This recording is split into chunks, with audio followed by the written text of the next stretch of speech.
Em nosso mundo atual, todos os dias vemos sinais das Escrituras ganhando vida ao nosso redor. À medida que um novo ano se aproxima, a importância dessas profecias aumenta. Não podemos ignorar os sinais. O sinal 1.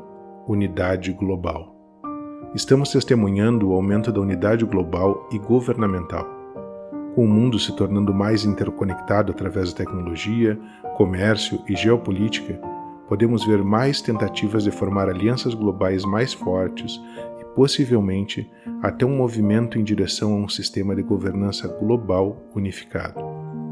Passagens bíblicas como o Apocalipse 13, 17-8, falam de um poder mundial que tem autoridade sobre todas as tribos, povos, línguas e nações. O que precisamos observar é um sinal na continuação da unidade e governança global, preparando o palco mundial para uma figura profética significativa, o Anticristo.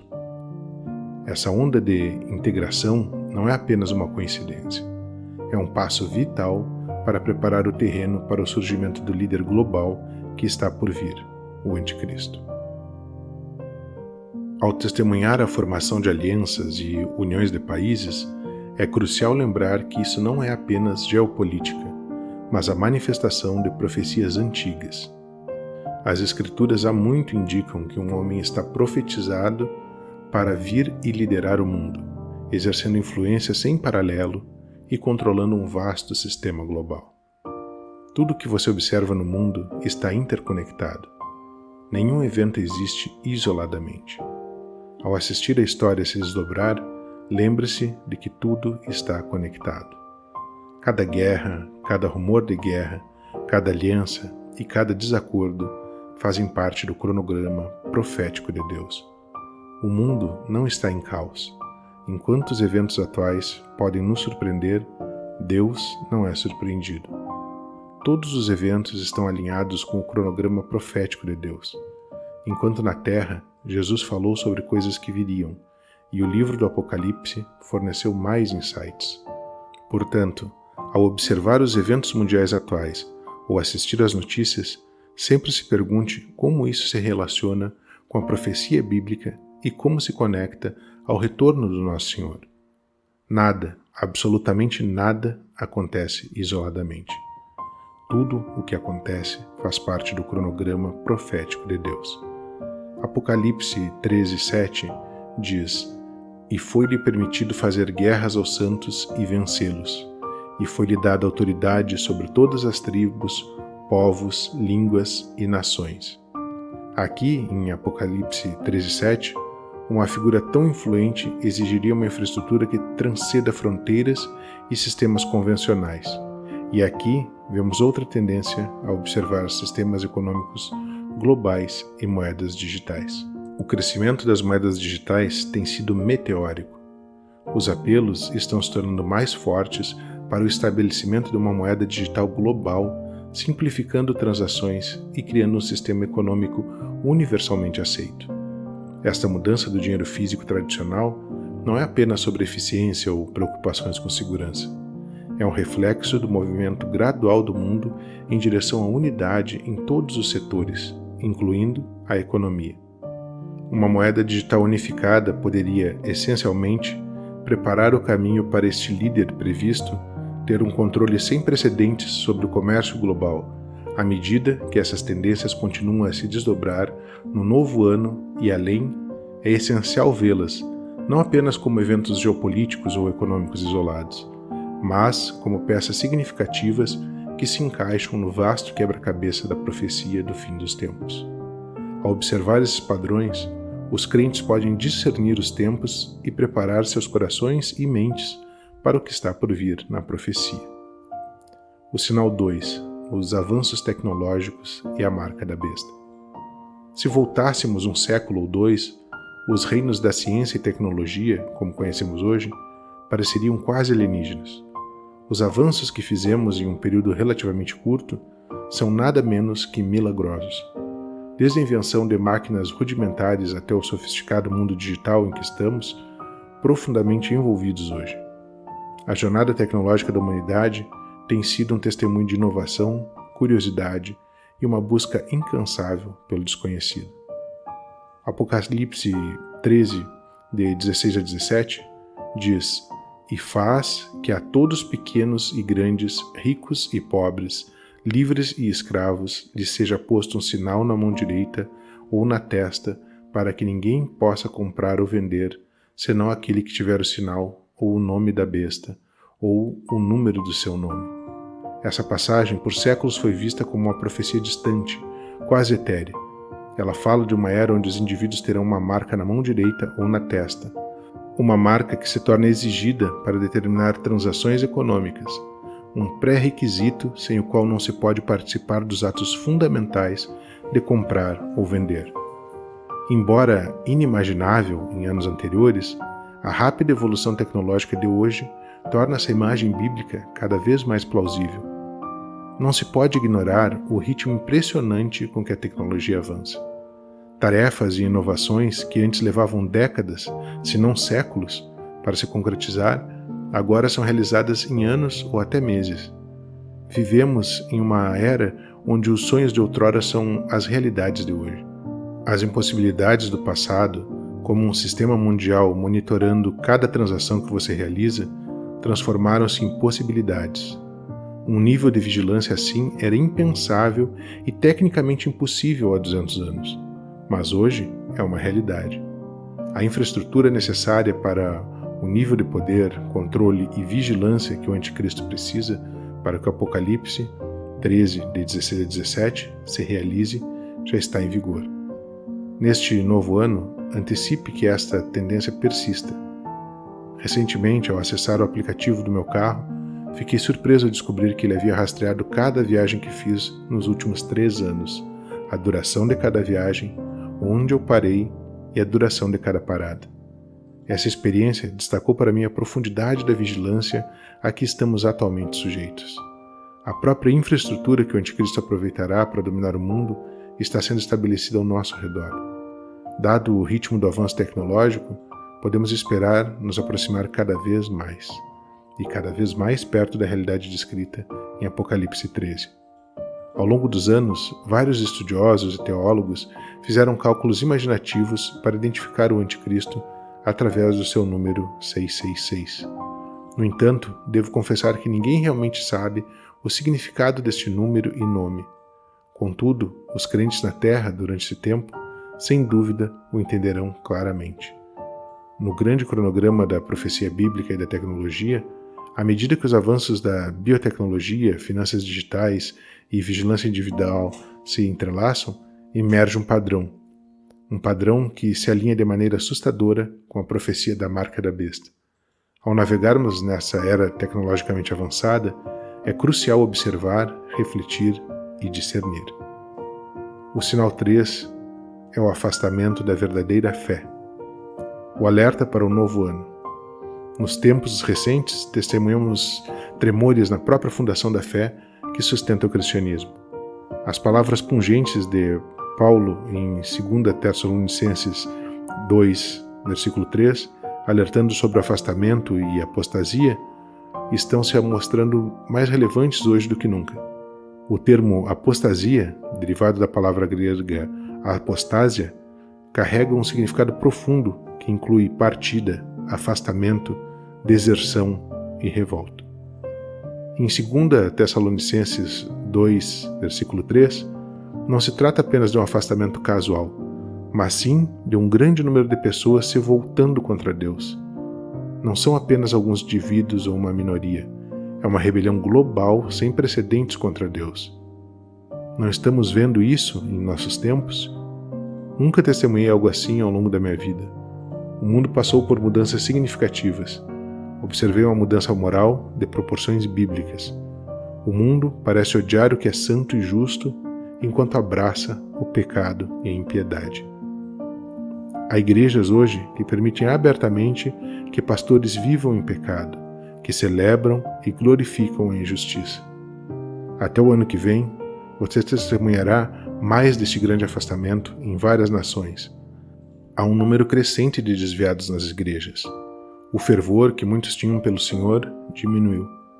O amor de muitos pelo Senhor esfriou. A igreja se infiltrou no mundo e o mundo se infiltrou na igreja. Permita-me repetir esta afirmação, pois é uma declaração profunda e verdadeira.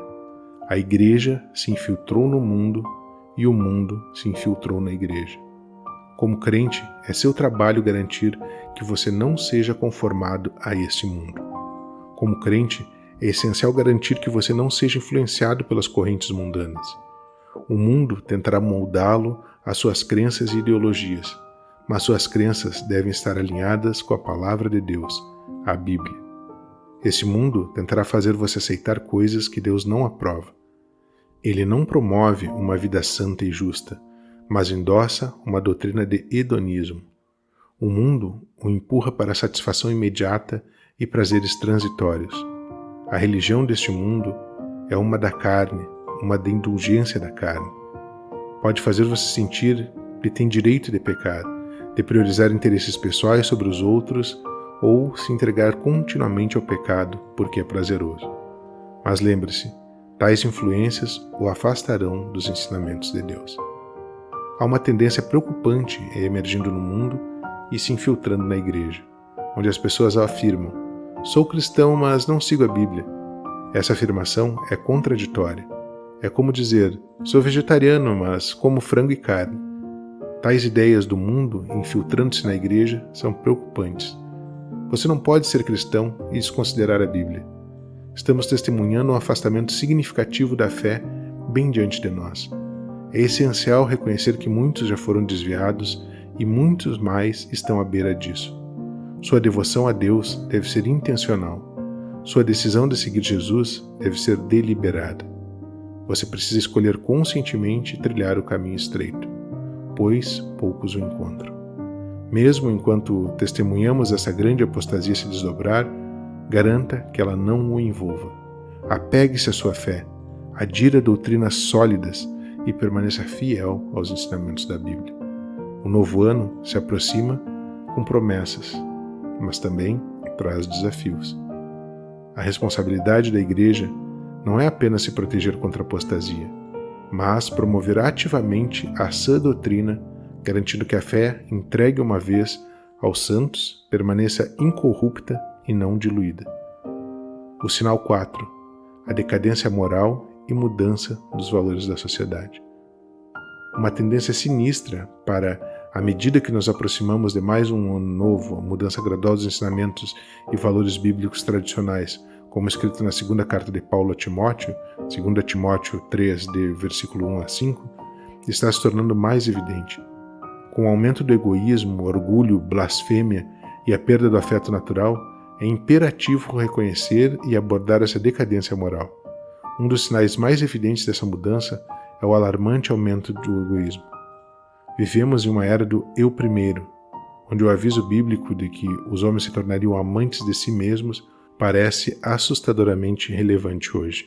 Desde maridos e esposas que priorizam seus desejos acima de suas famílias, até o fenômeno do pastor celebridade, onde o líder se torna mais proeminente que os ensinamentos de Jesus Cristo. O foco no eu está nos cegando para as necessidades dos outros. Está se formando uma nova religião, a religião do eu e a religião do prazer. A religião do prazer não é nova. A humanidade caída sempre foi atraída para ela. Hoje, muitos adoram no altar do prazer. Vivemos em uma era dominada por buscadores de prazer, em vez de buscadores de Deus. Uma era que abraça o mantra coma, beba e seja feliz, pois amanhã morreremos. A religião do prazer é realmente a adoração da carne.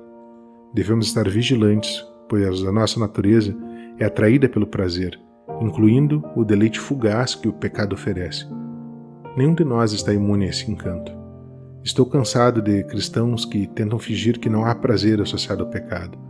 Há prazer no pecado, prazer que o homem carnal anseia. Não deixe ninguém mentir para você, fazendo acreditar que não há prazer no pecado. Há prazer na fornicação, no adultério, na imoralidade sexual. Há satisfação em semear discórdia, em buscar vingança. Drogas e álcool também oferecem suas próprias formas de prazer. O pecado, em suas muitas formas, pode ser tentador. Mas antes de continuarmos, deixe-me compartilhar um versículo com você. 1 Timóteo, capítulo 5, versículo 6. mas a que vive em prazeres, vivendo, está morta. Uma pessoa ímpia que vive sua vida pelo prazer está viva, mas é tão boa quanto morta, pois não está vivendo para Deus. O prazer do pecado nunca dura. O prazer do pecado engana porque nunca dura. O prazer do pecado sempre tenta fazer você querer mais e mais. O mundo vai adorar no altar do prazer neste novo ano. A religião do prazer é egoísta. Ela o empurra a colocar seus desejos pecaminosos acima do bem-estar e do futuro dos seus entes queridos. Apaixone-se por sua família. Coloque-os antes do prazer. Apaixone-se por seus filhos. Coloque-os antes do prazer. Pense em como seu pecado pode destruir sua família, em como seu pecado pode causar divisão em uma família. O prazer pode afastá-lo de suas responsabilidades, de seus deveres como marido ou esposa. Apaixone-se por seu marido ou esposa, por seus filhos. Eles valem mais do que o prazer do pecado. O prazer do pecado é enganoso. Ele o enganará, fazendo pensar que você pode viver uma vida dupla. Você não pode. Você realmente não pode. Que prazer secreto você tem que seu marido, esposa ou família não sabe? Ele o destruirá. O pecado é enganoso, o pecado é destrutivo. Números 32, versículo 23. Sede certos de que vosso pecado vos descobrirá. Em conclusão, à medida que avançamos, a necessidade de estar vigilante nunca foi tão grande. À medida que nos posicionamos no limiar de mais um novo ano, as tendências de unidade global, avanço tecnológico, apostasia e decadência moral são mais do que meras observações. Elas servem como sinais de advertência, convidando-nos a refletir, discernir e agir com base em nossas convicções. Enquanto o mundo pode se inclinar para a nova ordem, os crentes devem encontrar força em sua fé e nas Escrituras. Devemos permanecer firmes, nutrindo nosso relacionamento com Deus e reforçando o alicerce das nossas crenças. Para isso, aproveite e inscreva-se aqui no canal, esteja sempre presente conosco e deixe seus pensamentos aqui embaixo. Vamos auxiliar uns aos outros a estarmos sempre mais perto do nosso Senhor Jesus Cristo e que Ele vos abençoe, a si e a sua família. Um grande abraço.